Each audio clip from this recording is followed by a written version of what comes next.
for some, like, it may sound easy to, like, just spend more, like, gastusin mo lang.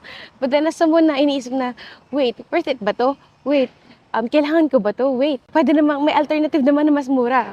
It's almost 9 a.m. I'm here in Fupok. I'm going to go to a coffee shop to work. It's Sunday and I usually do work ng Sunday kasi I usually try to go on tours kapag weekdays para hindi maraming tao, hindi crowded dun sa spots or whatever. So I try to catch up on my work kapag weekends.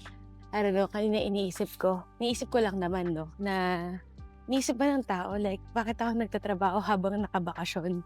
When actually, yung ganap ng bakasyon ko is hindi naman ako technically like nakabakasyon kasi I feel like this is already my way of living. Kung saan-saan ako nagpupunta, kung saan-saan ako napapadpad. Actually, nakakatawa kasi even my hotel expenses, except the tours, but like the hotel expenses, the food, I charge it to my necessities part of my budget kasi yun na talaga yung lifestyle ko right now.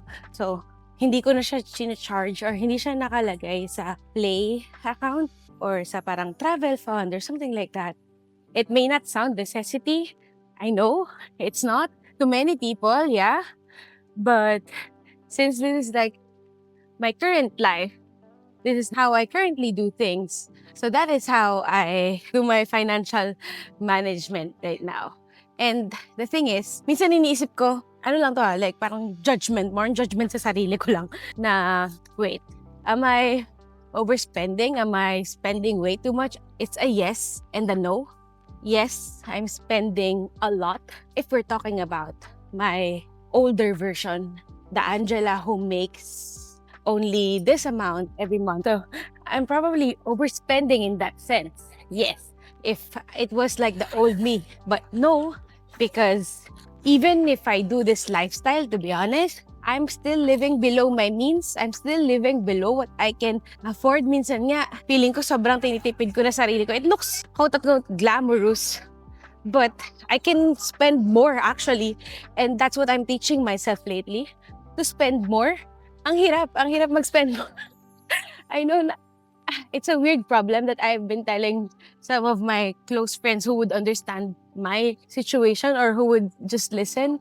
But it's a weird thing that I feel like I am, I mean, there's nothing wrong with being matipid, but I'm in the season of learning how to spend then.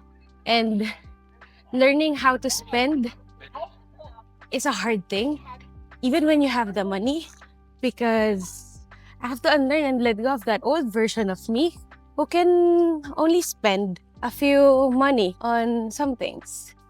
Not that I can spend more, actually, for myself. Nahihirapan ako kasi sanay lang ako na ganito lang yung ginagastos ko sa sarili ko. And it doesn't help in this season, especially nag-expand ako ng mental wallet. In a sense na, even though I'm already making more than enough, emphasis on that, I still wanna grow Not just financially, like really, honestly, it's not really the financial growth that I'm looking for. Kasi kung yun lang, sobrang okay na ako. But I think it's really the mindset of believing that there's more that I can actually achieve than what I already have. Believing that I am capable of making more. I want to expand, I want to grow. And I know there are multiple ways to grow, but if I've been stagnant in this area, I feel like I'm not growing. So I think I just want to talk about that as a saver, as a very matipid na person, it's really hard for me to learn how to spend more. To be honest, I can be generous to others, my friends, people around me know that, but a lot of times I fail to be generous to myself. And that's what I am teaching myself lately. It's hard. I know for some, like, it may sound easy to, like, just spend more, like, gastusin mo lang. But then as someone na iniisip na, wait, worth it ba to? Wait, kailangan ko ba to? Wait, pwede namang, may alternative naman na mas mura. Stuff like that. A lot of things go in my head when I'm gonna spend. Sometimes, maybe my times na I would just spend, like, if I really want something, but still sometimes if it's expensive, like, I still think about it. I think that's part of growth, unlearning and learning. Yeah.